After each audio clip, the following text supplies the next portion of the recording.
Assalamualaikum warahmatullahi wabarakatuh. Alhamdulillah ya, hari ini kita bisa bertemu kembali dalam pembelajaran tematik. Kali ini kita masih belajar tematik tema 8, subtema 1, yaitu Mupel PPKN dan Mupel Bahasa Indonesia. Kita akan belajar tentang karakteristik ya, keberagaman di lingkungan dan tentang cerita fiksi. Kita langsung saja ke materi ya. Keragaman karakteristik individu ya. Setiap individu itu memiliki karakteristik yang berbeda-beda. Setiap manusia memiliki ciri khas tersendiri.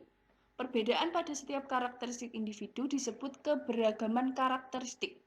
Nah, berikut keberagaman karakteristik individu berupa satu, pertama, keragaman fisik. Ada yang memiliki warna kulit yang berbeda, jenis rambut yang berbeda, tinggi dan rendah badan, serta berat badan.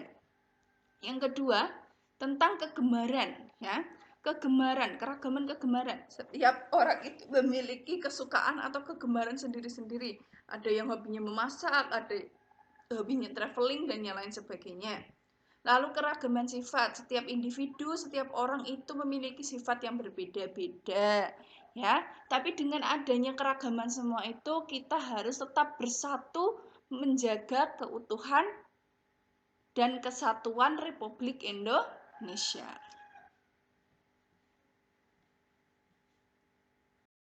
Keanekaragaman kegemaran dalam keluarga. Pasti setiap anggota keluarga itu memiliki kegemaran yang berbeda-beda. Tidak mungkin sama, tapi kadang juga ada yang sama, tapi pasti ada yang berbeda. Walaupun kegemaran setiap anggota keluarga berbeda, anggota keluarga harus tetap rukun dan saling bersatu.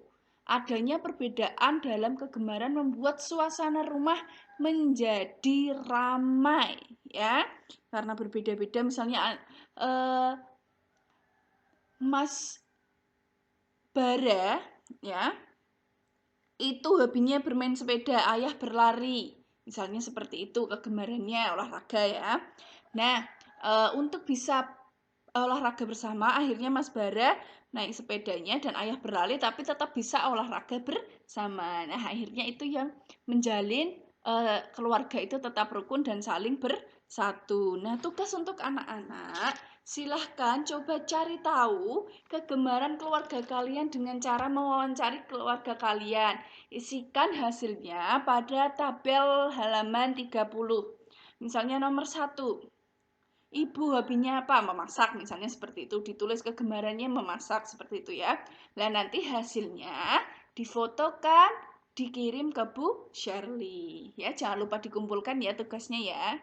Nah, yang kedua, setelah tadi keragaman kegemaran, sekarang keragaman sifat ya. Jadi setiap individu itu mempunyai sifat yang berbeda-beda ya. Apa sih sifat individu yang kalian ketahui ya?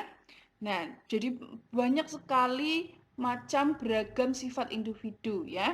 Dengan adanya keragaman sifat individu ini, kita harus saling menghargai dan menghormati supaya tidak terjadi perpecahan ya, tidak terjadi pertengkaran. Nah, keberagaman sifat individu itu ada berupa satu, sifat jujur, pembohong, disiplin, cerdas, egois, pemalas, rajin, dan sebagainya. Jadi sangat banyak sekali sifat dari individu ya. Ada orang yang baik, ada yang orang yang nggak baik, seperti itu ya. Seperti kita biasanya saja, sifat-sifat kita sendiri ya.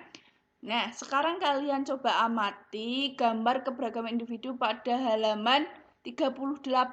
Tuliskan sifat individu berdasarkan gambar yang ada.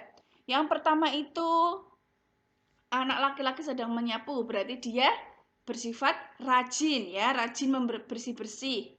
Terus yang kedua itu anak sedang menonton televisi, sifatnya kira-kira apa? Ya, anak sedang menonton televisi ya.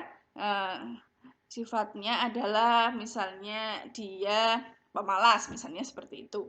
Lalu yang ketiga itu ada anak yang membantu ibunya mencuci piring, berarti dia sifatnya rajin. Terus yang terakhir itu ada anak terjatuh terus dibantu. Maka ya gambar yang terakhir itu adalah sifatnya adalah suka tolong menolong. Seperti itu ya. Jadi dilihat dari gambarnya, anak-anak bisa menyimpulkan bagaimana sifat dari individu tersebut. Cerita fiksi. Apa itu cerita fiksi? Cerita fiksi merupakan cerita hasil olahan imajinasi seorang pengarang berdasarkan pandangan, taksiran atau penilaiannya terhadap peristiwa yang pernah terjadi secara nyata ataupun hanya khayalan ya. Jadi cerita fiksi itu kadang ada yang khayalan juga ada yang nyata ya. Sesuai penilaian dari si penulis. Jadi cerita fiksi itu tulisan karangan orang ya, maupun itu karangan dari kisah nyata, dia ambil dari cerita kisah nyata ataupun hanya cerita khayalan. Nah, contoh jenis-jenis cerita fiksi yaitu novel, cerpen, dan roman. Apa itu novel? Novel adalah karangan prosa yang panjang, ya, buku novel. Anak-anak pasti sering sekali membaca novel atau cerpen. Mengandung rangkaian cerita kehidupan seseorang. Jadi novel itu biasanya menceritakan seseorang, ya. Nah, sekitar seseorang yang ada kehidupan seseorang dengan orang yang di sekitarnya, serta menonjolkan watak dan sifat pelaku ya. Kalau novel itu mesti ada karakter tokoh utamanya. Biasanya cerita dalam novel dimulai dari peristiwa atau kejadian terpenting yang dialami oleh tokoh cerita tersebut yang kelak mengubah nasib kehidupannya. Contohnya Laskar Pelangi, terus ada itu cerita dari Dilan dan Milea lah itu ya. Yang kedua adalah cerpen. Cerpen adalah suatu karya sastra pendek yang menceritakan kisah cerita dari suatu tokoh yang di dalamnya terdapat permasalahan serta solusi dari masalah tersebut. Ya. Cerpen tuh kayak biasanya itu ya kayak cerita-cerita karangan misalnya si Kancil yang Budiman atau apa ya, seperti itu. Terus yang ketiga adalah roman. Roman adalah cerita fiksi yang menampilkan keseluruhan hidup suatu tokoh beserta permasalahannya, terutama hubungan dengan sosial dari lahir hingga mati. Jadi roman itu cerita suatu tokoh dari dia lahir hingga mati. Itu adalah jenis-jenis cerita fiksi. Ayo kita baca bersama, yaitu cerita fiksi tentang asal mula Rawapening, halaman 3-4 ya. Setelah itu nanti kita jawab bersama-sama pertanyaan di halaman 5. Nah, asal mula Rawapening. Pada zaman dahulu hiduplah seorang anak yang sakti. Kesaktiannya ini membuat seorang penyihir jahat iri. Penyihir jahat menyihir anak itu sehingga tubuhnya penuh luka dengan bau yang sangat menyengat. Luka-luka baru akan muncul begitu luka lama mulai kering. Dengan kondisi tubuhnya seperti itu, tidak ada seorang pun yang mau berhubungan dengannya.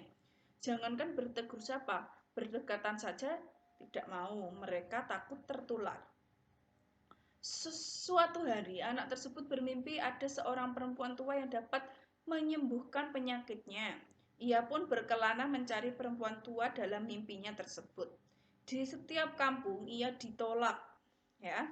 Di setiap kampung yang ia datangi, ia selalu ditolak oleh penduduknya. Mereka merasa jijik dan mengusir anak ini. Nah, akhirnya sampailah ia di sebuah kampung yang sebagian besar penduduknya adalah orang-orang yang sombong. Tidak banyak orang yang miskin di desa itu. Mereka akan diusir, ya. Mereka akan diusir atau dibuat tidak nyaman kalau tinggal di sana. Hal ini mengusik hati anak kecil ini. Pada sebuah pesta yang diselenggarakan di kampung itu, anak kecil ini berhasil masuk, namun orang-orang segera mengusirnya dan mencaci makinya.